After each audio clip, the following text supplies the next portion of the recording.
आलोचनात्मक है या आलोचनात्मक कह सकते हैं वो, और कल्चरल यानी जिसका संस्कृति से ताल्लुक है। तो ये इसमें है media hegemony, structuralism, cultural theory और फेमिनिस्ट मीडिया थ्योरी, ये इसमें है और इसको हम लोग कंप्लीट करेंगे। और पता नहीं, मुझे ऐसा लग रहा है कि एक शायद उसमें डिस्कस नहीं किया था, खैर उसको देख लेंगे बाद में हम लोग। सोशलिस्ट कम्युनिटेरियन, ये शायद लगता है कि हम लोग स्किप कर गए थे, 4th यूनिट में था। तो सोशलिस्ट कम्युनिटेरियन, खैर देख लेंगे उसको हम लोग कि कैसे। सर एक सेकंड, शायद हम लोगों ने कर लिया है सर, एक सेकंड देख। सोशलिस्ट कम्युनिटेरियन, सोशलिस्ट कम्युनिटेरियन, ऐसा मुझे लगता है। सोवियत मीडिया थ्योरी रिलेट नहीं, वो अलग है सर। हाँ, नहीं वो अलग है, वो अलग है। एनीवे, चलिए, कर चुका।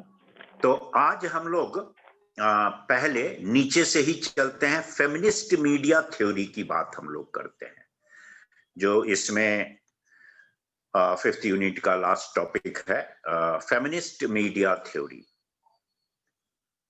फेमिनिस्ट मीडिया थ्योरी जो है, फेमिनिस्ट का मतलब आप लोग समझते होंगे, फेमिनिस्ट का मतलब आप लोग समझते होंगे।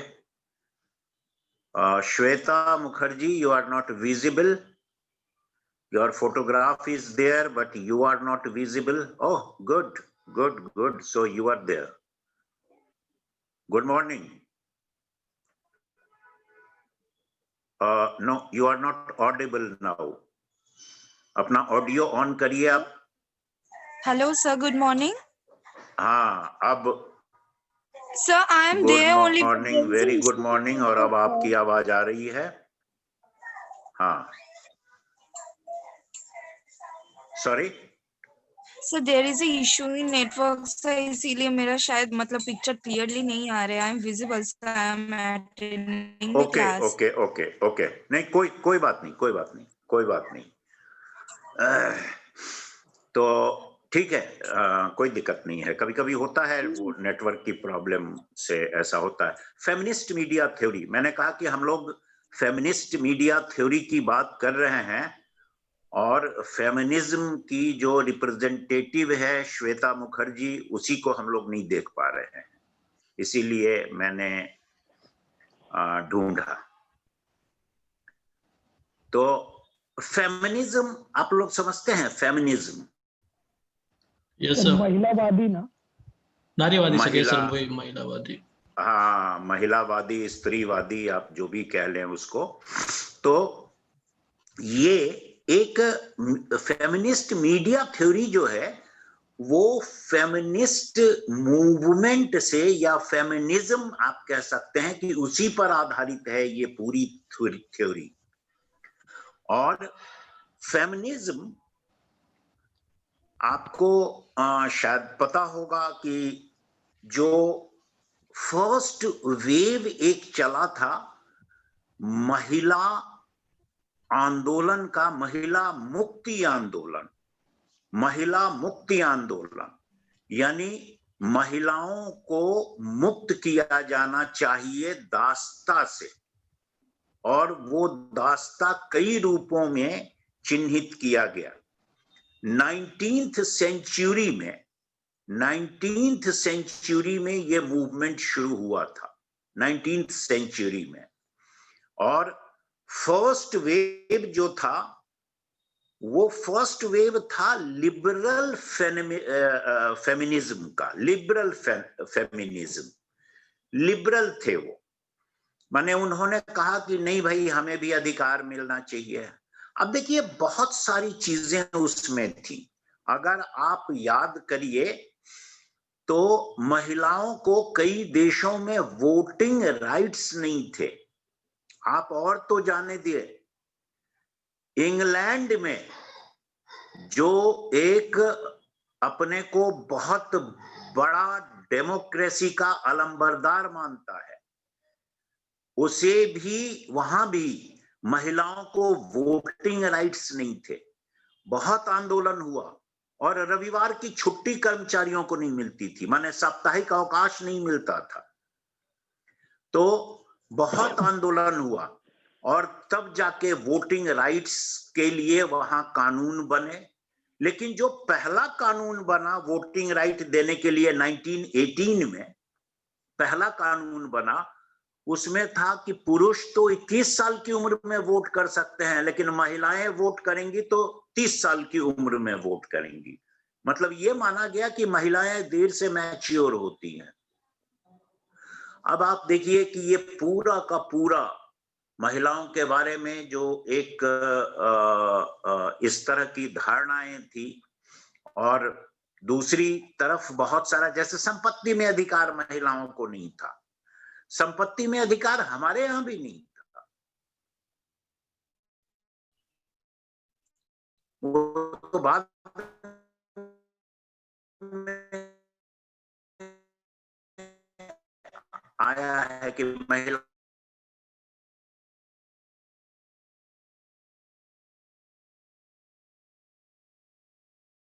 इक्वल राइट्स, हाई कोर्ट का नहीं अदा, महिलाओं की सारी संतानों को बराबर बराबर हिस्सेदारी पिता माता की प्रॉपर्टी में मिलेगी, बराबर की हिस्सेदारी, बराबर की भागीदारी। नहीं था ये राइट नहीं था।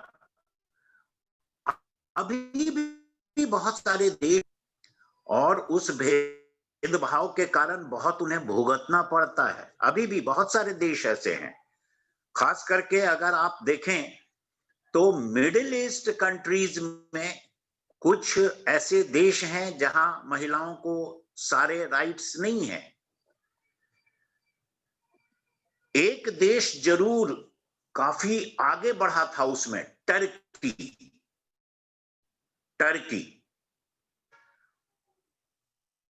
टर्की बहुत मजबूत देश है, हिंदुस्तान से अभी पंगा चल रहा है उसका। Yes sir. टर्की में मतलब सेकुलरिज्म का टर्की प्रतीक माना जाता था, कहीं भी भेदभाव नहीं था, जबकि उसकी ज्यादातर आबादी मुस्लिम आबादी है टर्की की, लेकिन इसके बाद भी भेदभाव नहीं था। सेकुलरिज्म को पूरी तरह से वो फॉलो करते थे, एकदम से धर्मनिरपेक्ष देश। But today it is again moving towards Islamic countries because the prime minister of that country wants to be Khalifa of every Islamic country. तो अभी स्थितियां बदल गई हैं। वो अभी पाकिस्तान को सपोर्ट करने लगा है, इसलिए कि अरे भाई तुम मुसलमान देश हो तो हम तुम्हें सपोर्ट करेंगे। तो ये कई ऐसी स्थितियां हैं जो बन रही हैं अभी, और वहां ऐसी स्थिति नहीं थी। लेकिन ईरान में महिलाओं को आजादी नहीं थी पहले, बाद में आजादी मिली, फिर वो आजादी कम हो गई। तो इस तरह से है। तो ये मूवमेंट जो चला ये पूरी दुनिया में चला, और 19th सेंचुरी में जो मूवमेंट चला था वो मूवमेंट था लिबरल फेमिनिज्म, उसको कहते हैं। लिबरल फेमिनिज्म इसलिए कहते हैं कि ये जो मांग करने वाली महिलाएं थी या कुछ पुरुष भी जो उनको सपोर्ट कर रहे थे, कुछ पुरुष भी थे जो उनको सपोर्ट कर रहे थे, तो वो सभी चाहते थे कि हाँ बराबरी का अधिकार तो मिले, लेकिन बराबरी का जो अधिकार मिले वो किस रूप में मिले, इसको लेके वो लिबरल थे। और इसीलिए लिबरल फेमिनिज्म का मूवमेंट उसको कहा जाता है, लिबरल फेमिनिज्म। तो ये था। दूसरा वेव आया, सेकंड वेव जिसको कहा जाता है फेमिनिज्म का सेकंड वेव, ये 1960s में चला, 60s में, लेकिन ये लिबरल नहीं था, ये लिबरल नहीं था। ये जो सेकंड वेव था उसमें महिलाओं के लिए, मतलब इसको महिलाओं का मुक्ति आंदोलन कहा गया। मुक्ति आंदोलन का मतलब था कि जो भी नॉर्म्स सेट किए गए हैं पुरुष प्रधान सोसाइटी में, उन सारे नॉर्म्स को तोड़ो, सारे नॉर्म्स को तोड़ो। और महिलाओं के लिए इतना तक आगे बढ़ के उन लोगों ने कहा कि लिपस्टिक मत लगाओ। क्यों हम लिपस्टिक लगाएं? सजना संवरना हमारे लिए क्यों जरूरी होना चाहिए? कपड़ों के मामले में हम क्यों ज्यादा तन ढक के रहें? ये क्या मतलब है?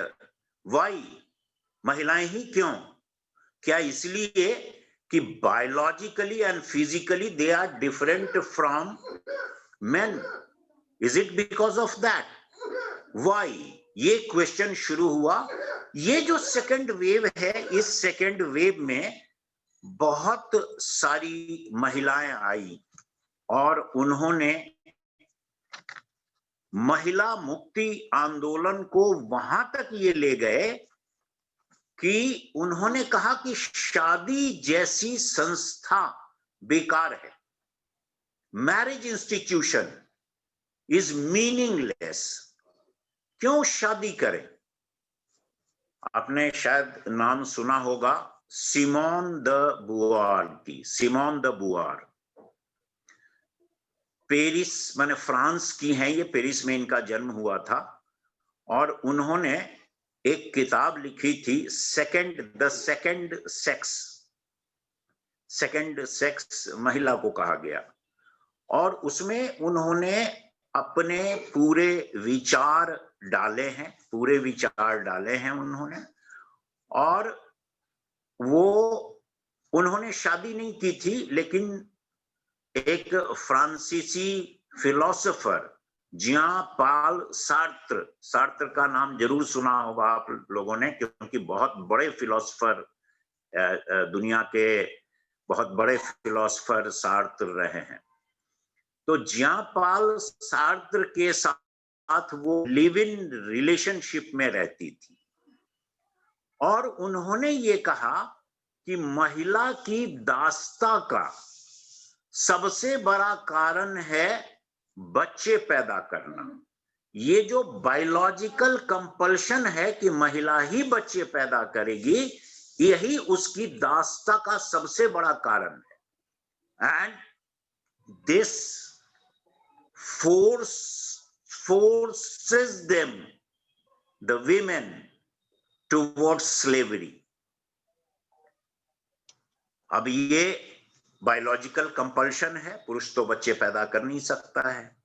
अब इस बायोलॉजिकल कंपल्शन से कैसे मुक्त हुआ जाए, इसको मतलब विवाह संस्था को, मैरिज इंस्टीट्यूशन को खारिज करना, कपड़ों के मामले में बिल्कुल लिबरल हो जाना और तमाम तरह के उसमें, और उन्होंने बहुत सारी चीजें जोड़ी। मतलब पूरा ये जो था, ये लिबरल फेमिनिज्म से बिल्कुल सेकंड वेव अलग था और इसमें विद्रोह था। मतलब फेमिनिज्म विद्रोह की हद तक, कि सब चीज से विद्रोह करना है। जर्मन ग्रियर हुई, कई महिलाएं हुई। हमारे यहाँ भी बहुत सारी महिलाएं जुड़ी उसमें और उसके अलंबरदार देखे गए। रुथ वनिता वगैरह हैं जो अपना वो चलाती थी, मैगजीन निकालती थी, अच्छा मैगजीन निकालती थी, ये लोग जुड़ी। फिर कुछ लेखक और जुड़े, इससे लेखिकाएं जुड़ी। तो ये फेमिनिज्म थ्योरी पर ही आधारित है। फेमिनिस्ट मीडिया थ्योरी, और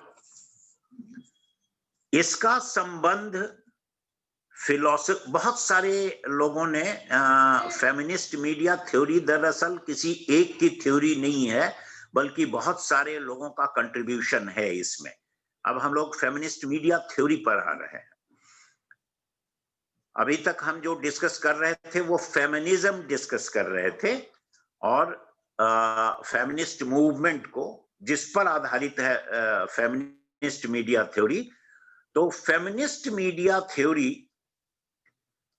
इस लिहाज से काफी इंपॉर्टेंट है कि ये फेमिनिज्म मूवमेंट से जुड़ा हुआ है, और जैसा मैंने आपको कहा कि बहुत सारे लोगों ने इसमें कंट्रीब्यूट किया है, जैसे जोनाथन बेलेट, कैटरीना ब्राउन, फिर डायना गैडिया, केटी किंग, बहुत सारी महिलाओं ने इसमें अपना योगदान दिया है, और उसके बाद ये थ्योरी पूरी हुई है। तो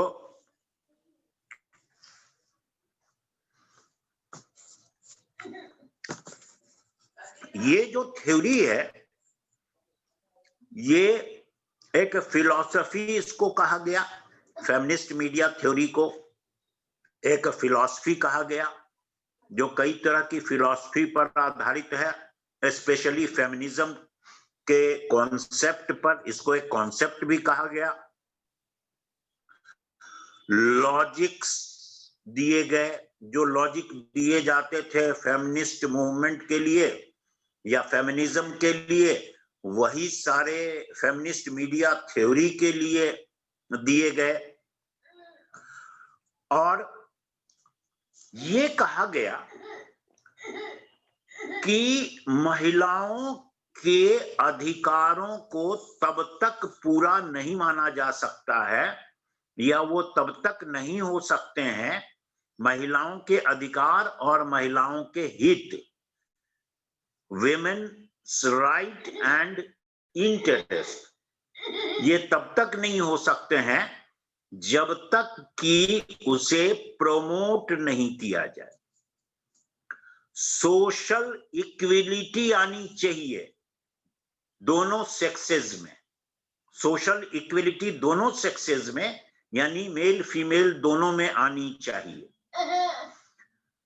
फिर अब तो उसमें एक और जोड़ दिया गया है, जो मतलब जो जिसको थर्ड सेक्स कहा गया, जो हिजड़े हैं उनके लिए।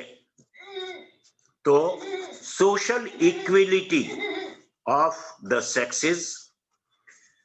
फिर इसके अलावा ये कहा गया कि उनको पब्लिक ऑफिस जो वो होल्ड करते हैं उसमें उनको बराबर की हिस्सेदारी मिलनी चाहिए, पब्लिक ऑफिस होल्ड करने में बराबर की हिस्सेदारी मिलनी चाहिए।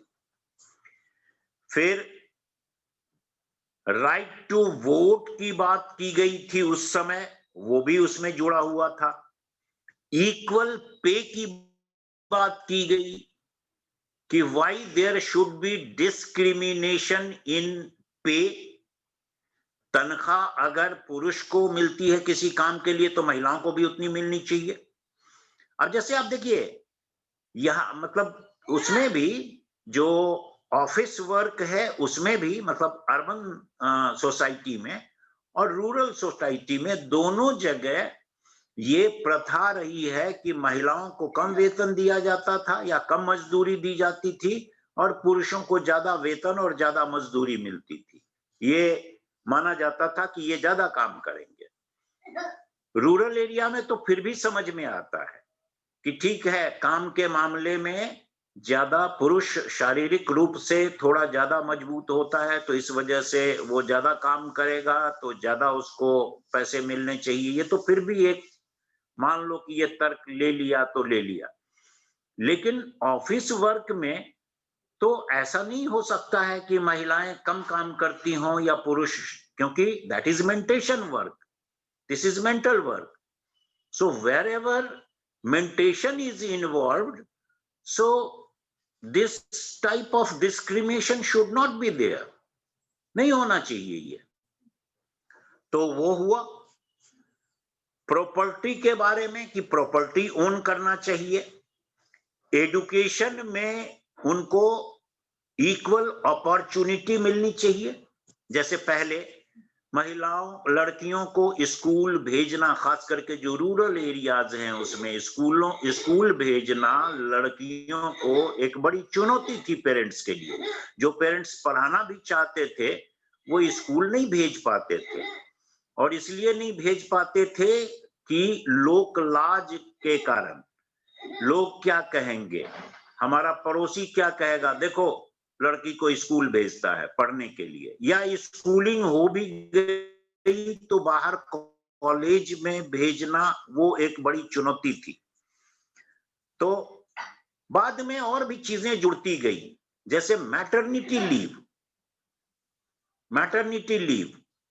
अब तो खैर पैटर्निटी लीव भी आ गया है ज्यादातर देशों में, मतलब पिता को भी छुट्टी थोड़ी मिलती है, महिलाओं को ज्यादा मिलती है।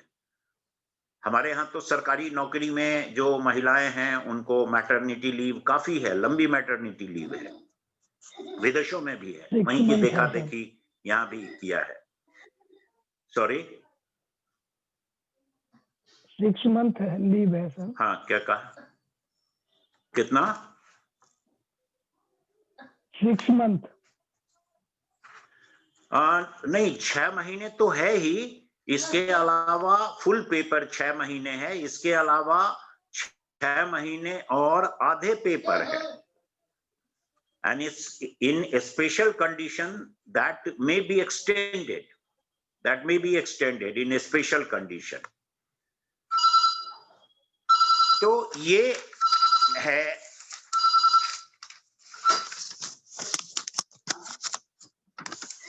अब देखिए जो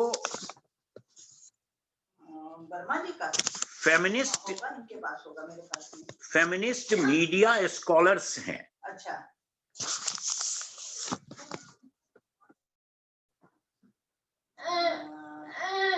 बिजली घर से आया है 902 वाले के बारे में मीटर चेंज कराना पड़ेगा। नहीं अभी है नहीं लैंडलॉर्ड, अभी लैंडलॉर्ड नहीं है तो हम लोग क्या बात करेंगे, उनको मैसेज हम दे देते हैं लैंडलॉर्ड को, ठीक है ना?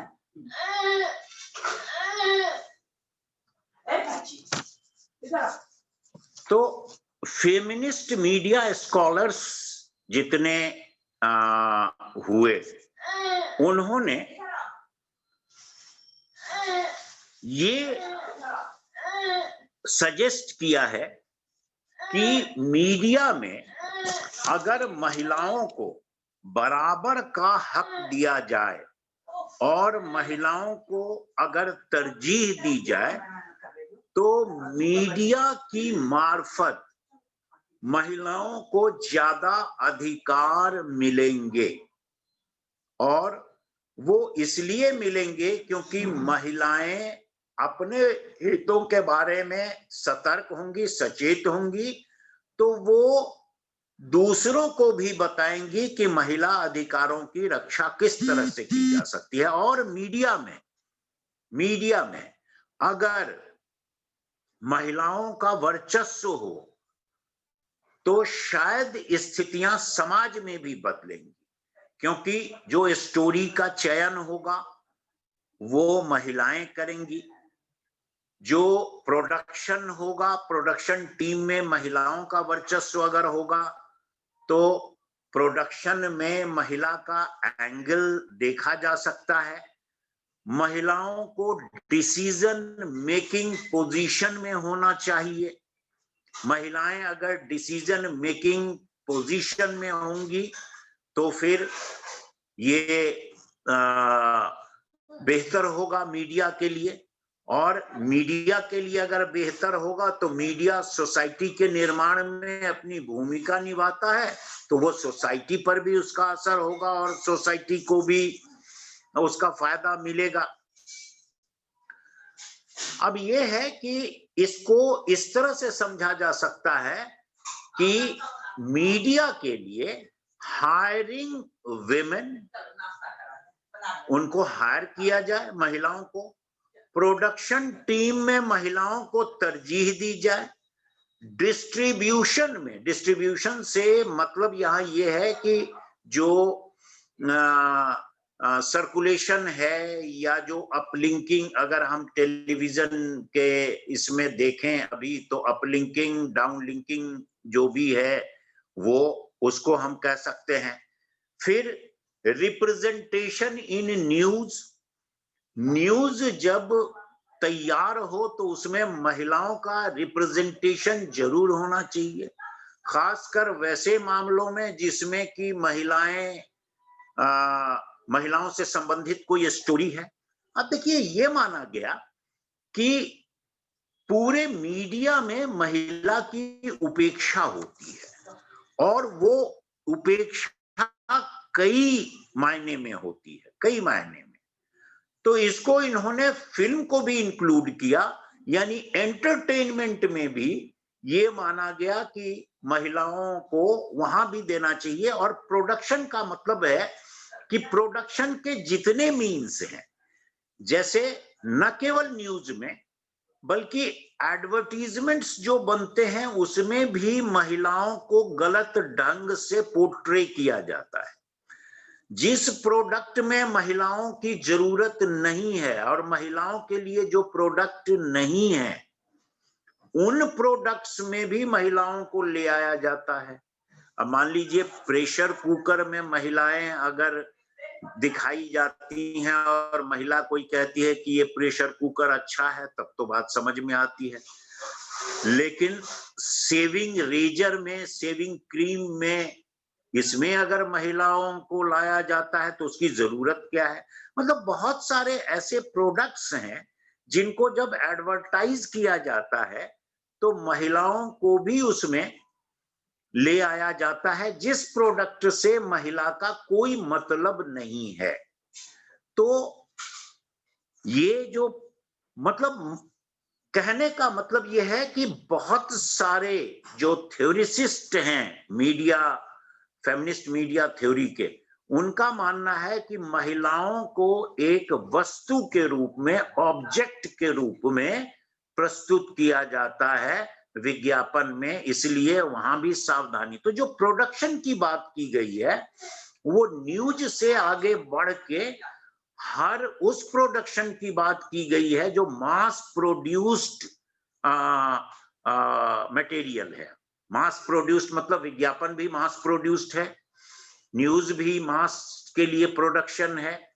तो जो भी लोगों के पास जाता है, सोसाइटी में जो चीज जाती है, चाहे वो एडवर्टीजमेंट हो, चाहे वो फिल्म हो, चाहे वो न्यूज हो, इन सबों में महिलाओं का प्रेजेंटेशन सही ढंग से नहीं होता है, इसलिए मीडिया में इनकी जरूरत है।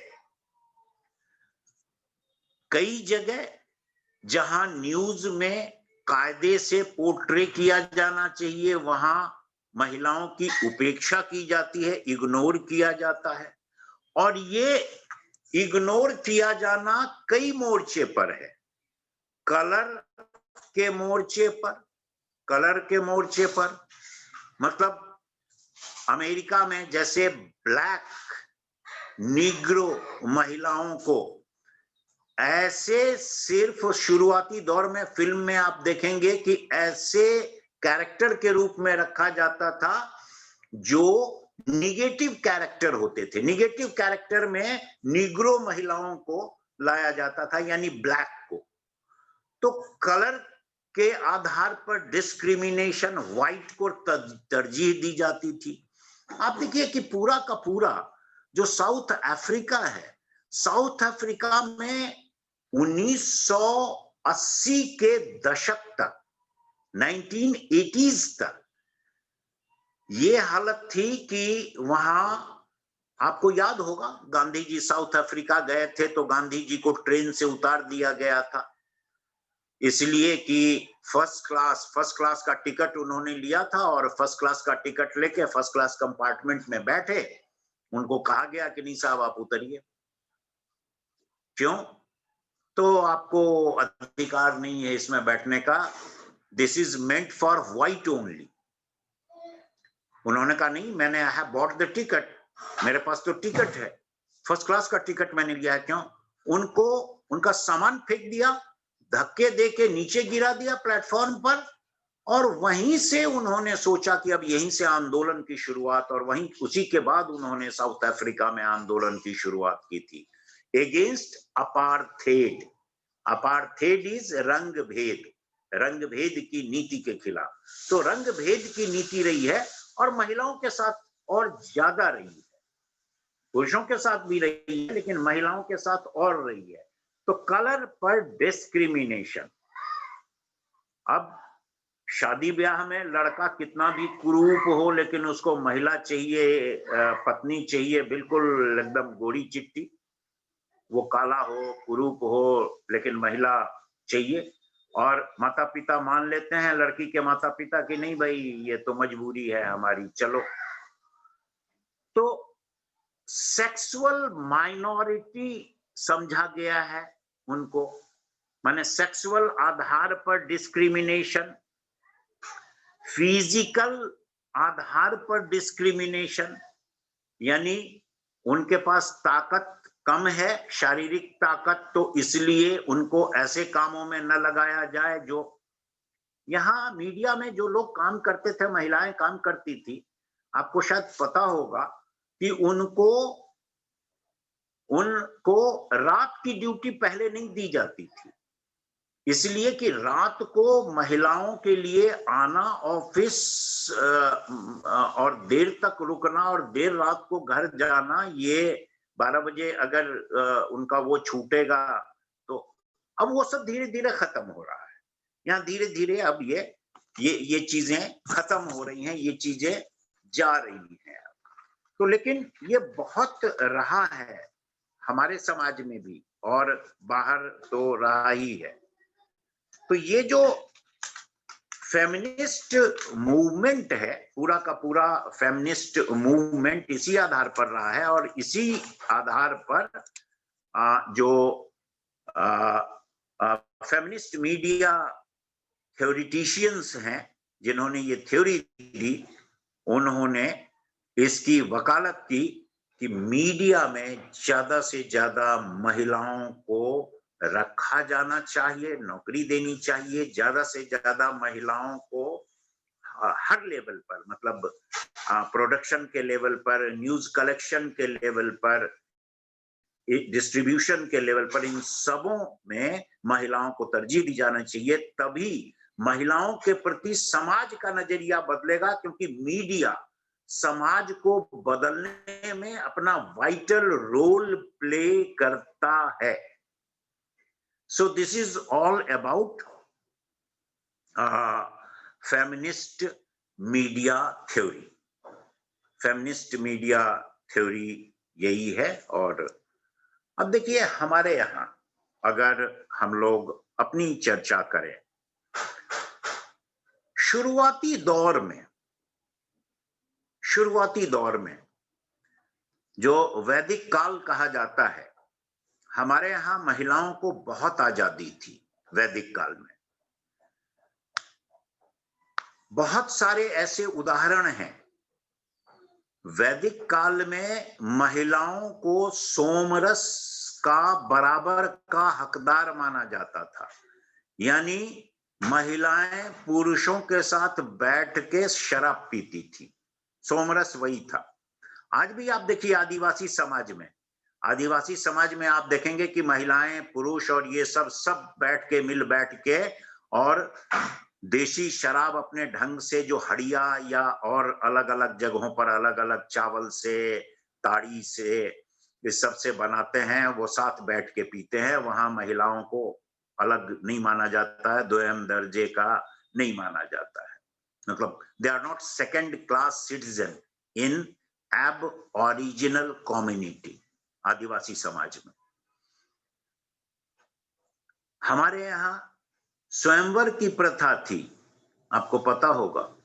और स्वयंवर की प्रथा का मतलब था कि महिलाओं को अपना पति चुनने का अधिकार था। सीता का पति राम होगा या कौन होगा, ये सीता को तय करने का अधिकार दिया गया था, और राजा जनक ने अपना कोई विचार नहीं थोपा था। वरमाला दे दी गई कि जिसके गले में लड़की वरमाला डालेगी वही उसका पति होगा। So she all the women had a right to choose their husbands, life partner. तो ये हमारे वैदिक काल में पूजा पाठ का अधिकार महिलाओं को था, जो बाद में चला गया। उसके कई कारण हुए, उसके हिस्टोरिकल कारण हैं, लेकिन फिर स्थितियां बदल रही हैं, दुनिया भर में स्थितियां बदल रही हैं। इसलिए क्रिटिसिज्म इस थ्योरी का ये है, जो सबसे बड़ा क्रिटिसिज्म है, कि ठीक है, महिलाओं की स्थिति पहले जैसी नहीं रही, इसलिए आज ये कहना कि महिलाओं को तरजीह दी जाए और महिलाएं उसमें रहें पूरी तरह से और महिलाएं डोमिनेट करें, तो ये ठीक नहीं है। इसलिए कि अब मीडिया में महिलाओं की स्थिति दोयम दर्जे की नहीं है, बल्कि आप देखिए यहां बीबीसी, आप देखिए बीबीसी का channel, TV channel, BBC channel में आप देखेंगे कि जितने वो हैं एंकर्स हैं,